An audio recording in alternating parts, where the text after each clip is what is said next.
अस्सलाम वालेकुम, मेरा नाम रुखसार मेहदी है। मैं इस्लामाबाद में OCU का इंचार्ज हूँ। आज हम आपको एक ब्लाइंड मर्डर केस की तफ्तीश के बारे में बता रहे हैं जो हमने बहुत जल्दी मुकम्मल की।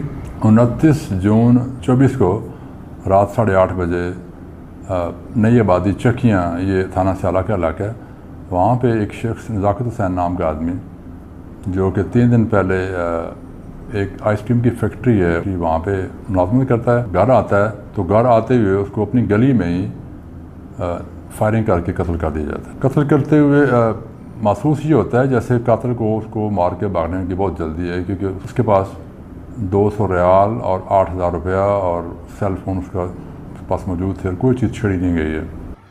राज़ुक हुसैन ने इतला दी कि मेरा बेटा नज़ाकत हुसैन साकिन चक्कियों को किसी ने नाक कत्ल कर दिया है, जिसकी तौर पर फौरी तौर पर पुलिस ने अप्रोच की तो नज़ाकत हुसैन की डेड बॉडी खून में लथपथ पड़ी थी, जिसको फौरी तौर पर एम्स अस्पताल शिफ्ट किया गया। इससे पहले ये 1 माह पहले ये सऊदी अरब से वापस आया, वहाँ भी 1 साल काम करता रहा। जब इसका बैकग्राउंड चेक किया तो पता चला कि इनकी किसी के साथ दुश्मनी कोई नहीं है। इसकी दुश्मनी है अपनी नज़ाकत हुसैन की और ना ही इसके ख़ानदान की किसी और से दुश्मनी है। ये एक कमल सा बैकग्राउंड इन लोगों का, कोई जायदाद या कोई ऑनर किलिंग, इससे कोई चीज़ इस तरह की नहीं है।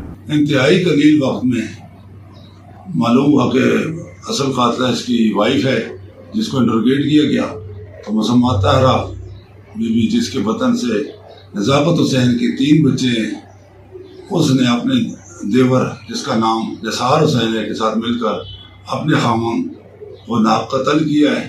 उनके जो बयानात थे तो ये थे कि ये बहुत वायलेंट था और अपनी बीवी को रोज़ाना मारता था, तो डोमेस्टिक वायलेंस की वजह से ही इसको कत्ल करना पड़ा। इसके बाद एक और चीज़ सामने आई कि इन दोनों ने आपस में फैसला कर लिया था कि इसको कत्ल करने के बाद हम आपस में शादी कर लेंगे।